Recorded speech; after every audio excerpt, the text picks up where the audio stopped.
Dear friends, ఈరోజు అపరాల సాగు కోసం మాట్లాడుకుందాం.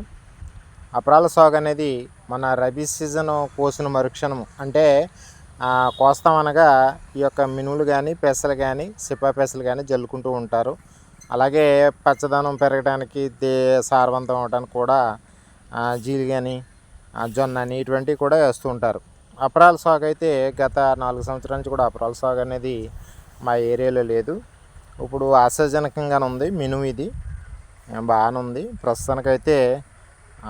ఇది ఇంచుమించు లేదంటే క్వింటాల్కి వచ్చి 10,000 12,000 దాకా కూడా కొంటూ ఉంటారన్నమాట.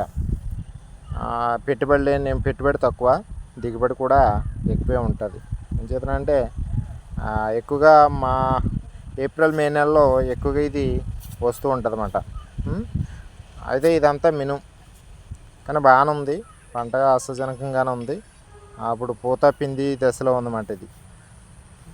కనుక ప్రతి ఒక్కరు కూడా ఈ యొక్క అపరాల సాగు అనేది రైతుకి ఒక వెసులుబాటుని కలగజేస్తుంది. వెసులుబాటు అంటే రేపు ఖరీఫ్ సీజన్లో పెట్టుబడులకి ఖర్చులకు కూడా ఈ యొక్క డబ్బులన్నీ మనకి కలిసి వస్తూ ఉంటాయి. అంతేకాకుండా చూడండి, చాలా బాగుంది ఆ యొక్క మినుము అనేది. Okay friends, thank you.